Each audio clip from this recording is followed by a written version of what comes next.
Hello, it's Jeta, and today I thought I would share with you my sort of ultimate university application guide, give you all of the advice and tips that I have on applying to university, because I just finished year 13 and did this whole process not that long ago and know how daunting of a journey it can be. So yeah, I hope to basically just inform you a little bit more about what the process of applying to university in the UK actually looks like.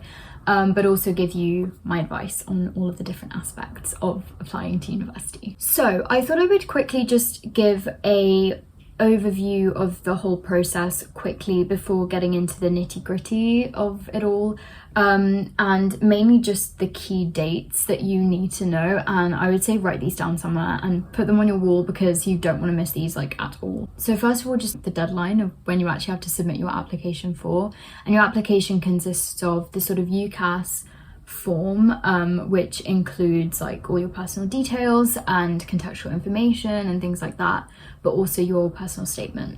So if you are an early applicant, and you're an early applicant if you are applying to do a medicine degree, veterinary medicine, dentistry, or you're an Oxbridge applicant, which means applying to any course at Oxford or Cambridge. And if you're an early applicant, you have to submit your UCAS application by the 16th of October for the 2024 application, but it does change depending on the year. So for me it was the 15th of October, but it's around that time.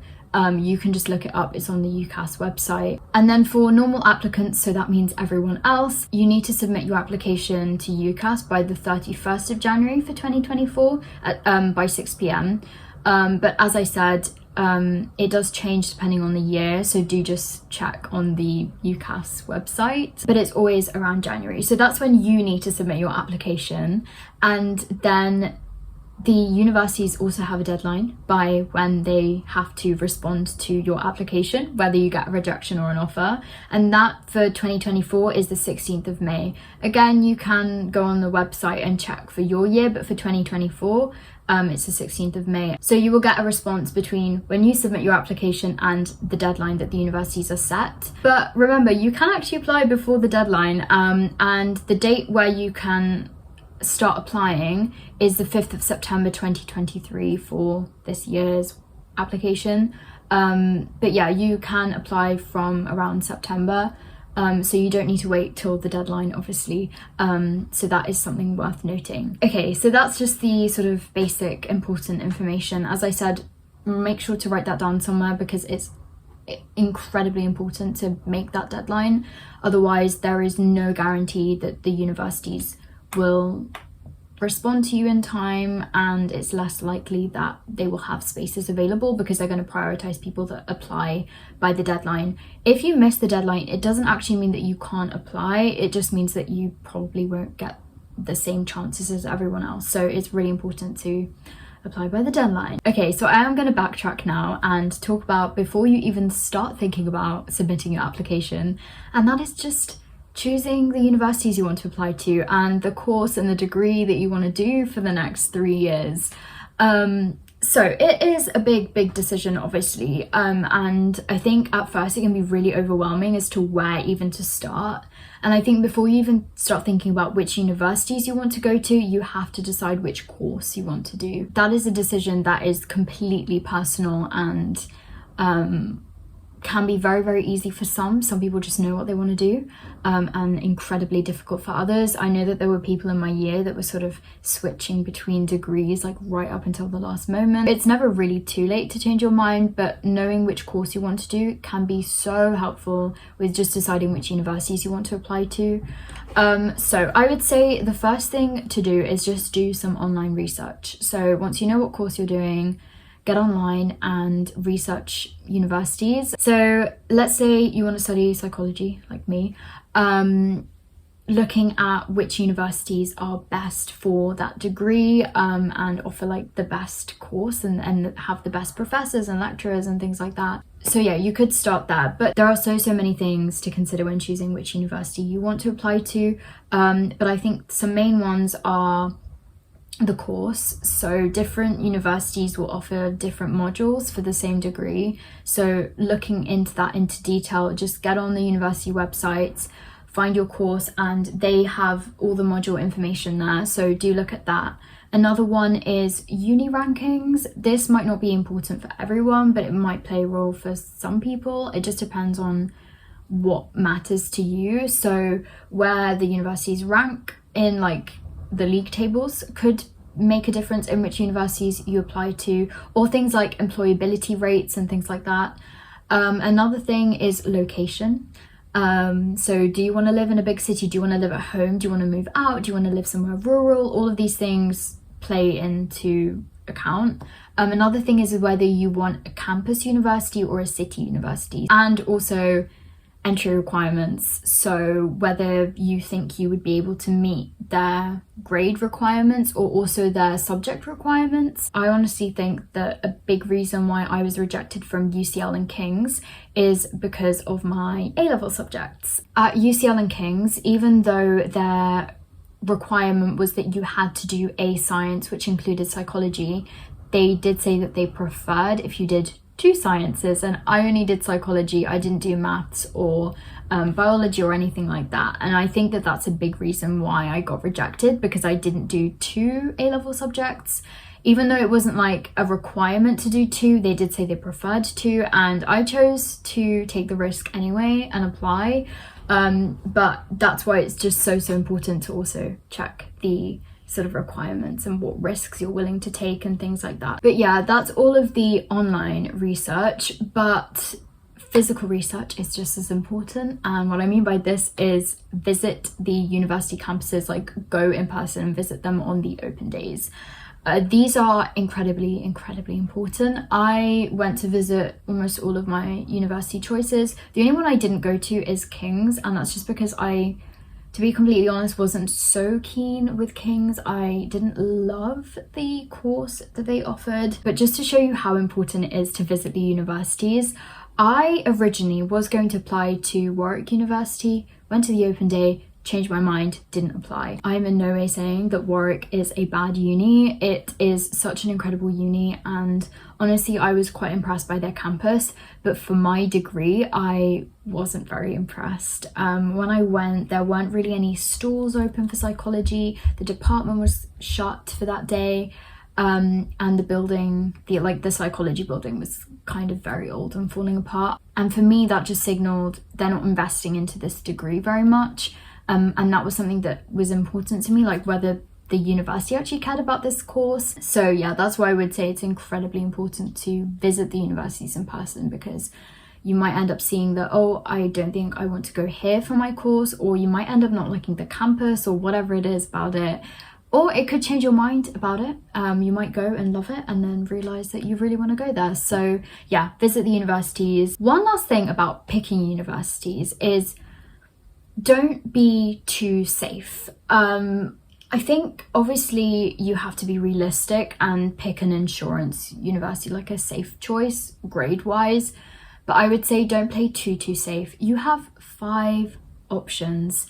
I would say do not put more than 2 safe universities down. I only put 1 safe university down, and that was Southampton, and it was only a safe uni because I knew I would get the offer reduced because of my EPQ. So realistically, it wasn't even a technically safe uni. But I don't regret being so ambitious. I got rejected from 3 out of 5 of my universities, but I applied to Oxford, UCL, King's, Bath and Southampton, which are very competitive universities. And I knew that the chances of me getting into all of these was very slim. I never applied thinking I want to get into all 5 of these unis. I just applied thinking if I got into any of these 5, I would be so happy. And that is sort of what ended up happening. So whilst I would obviously say you do need to be a little bit safe and don't risk it too much, I would still say be ambitious and believe in yourself, because you never know. Because I think it's more likely that you will regret not applying somewhere, like I've seen with one of my friends, than the opposite of regretting that you applied. I've never regretted that I applied anywhere, even though I got rejected from 3 unis. Now moving on to the personal statement. So the max character count is 4,000 characters, so you cannot exceed that. Or the other limit is 47 lines. and that was actually a bit annoying because mine ended up being less than 4,000 characters but 48 lines, so I had to like get rid of all my paragraphings, which you can do, but yeah, you obviously need to keep it down. And if you don't know what 4,000 characters looks like, it is very little. It is about an A4 page, if not even less than an A4 page, so it really isn't a lot. I'm not going to go into a lot of detail about my advice on the personal statement. If you want like a very in-depth video about how to write a personal statement, then comment it down below and let me know, because I don't really know if you want to see something like that. But I will give my sort of 3 top tips about writing the personal statement. The first thing is be blunt. There is no space for fancy language. Do not try to impress them with your English. By the end, after cutting everything down, like my personal statement felt so blunt. I was like, oh my gosh, this is so bad. But if you want to include everything that you need to include, then you just have to be so harsh and very simple language, just get to the point. The other thing is to sort of say a lot more about less rather than trying to say everything you've ever done or read. So instead of including like 10 books you've read, just mention 3 and talk about them in detail, because that's better than just sort of name dropping things. And then the last thing is make sure that everything you say in your personal statement links back to the degree that you chose to do,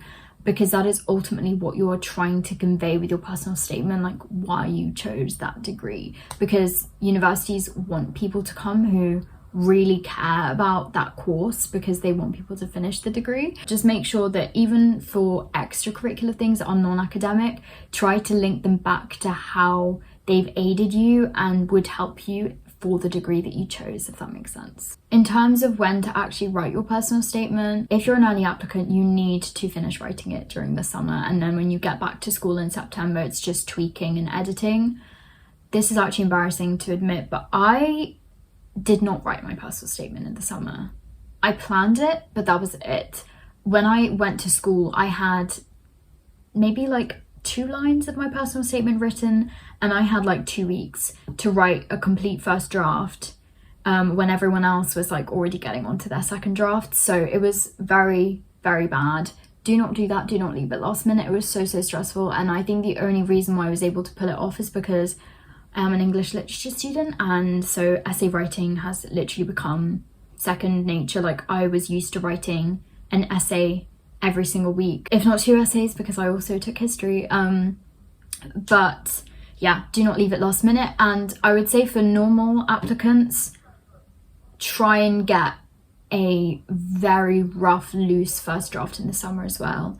Just because when you do start year 13, you are way busier than you thought you would be, because the jump between year 12 and year 13 is quite big. And so if you have like a rough framework to work with, it's going to help you out a lot.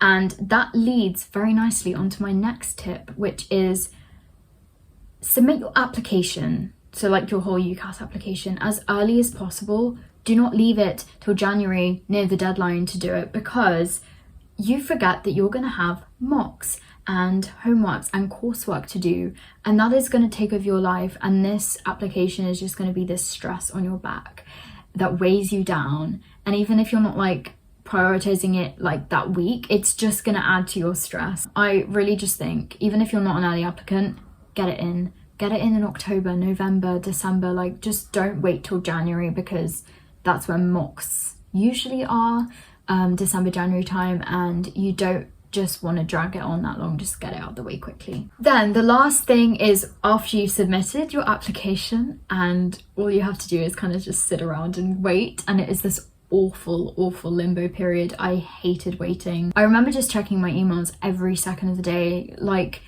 I would check them first thing in the morning, check them before I went to school, go to school, at break I'd go outside, check my emails, go back to school, lunch, check my emails, after school, check my emails. Like it was this compulsive, obsessive email checking, which I think everyone goes through in the beginning. And all I would say to that, the universities are going to respond when you least expect it. No matter how many times I checked my emails, I never really expected when they would reply. So try not to think about it, because I feel like it took up a lot of my time when I could have been focusing on revision. So yeah, try not to think about it, even though it's so easily said than done, because I did that so much. And a tiny bit on when you can expect universities to respond. As a general rule of thumb, London unis tend to take a lot longer to get back to you, so expect to wait longer for London universities, and then universities everywhere else tend to be a little bit faster. I would say it could be as quick as like 2 weeks after you submit, you get an email. My friend Sophia actually got a response from Bristol, I think it was like the day after she submitted, which is really crazy. But most of the time, I would say if it's a quick response, 2-3 weeks, they could get back to you. But the deadline for the universities is in May. So expect them to take up until then, because sometimes the universities are really annoying and like to make you wait and be stressed. Also, very quickly on that note, in terms of what your offers or rejections look like, most of the time you're going to get an email from UCAS Track, and you log on to UCAS and it will just tell you if you got the offer. Sometimes the universities have their own sort of application hub website things which you have to log into, and sometimes they will respond through there before you get it on UCAS, and that's what happened for me for King's. So do look out for that as well. So yeah, I think that's everything. I hope I haven't left anything out, but if you do have any other questions, do leave them down below and I will try to answer them as best as I can. But yes, thank you so much for watching, and good luck with your university application if you are applying. I hope you have a lovely day. Bye. Mwah.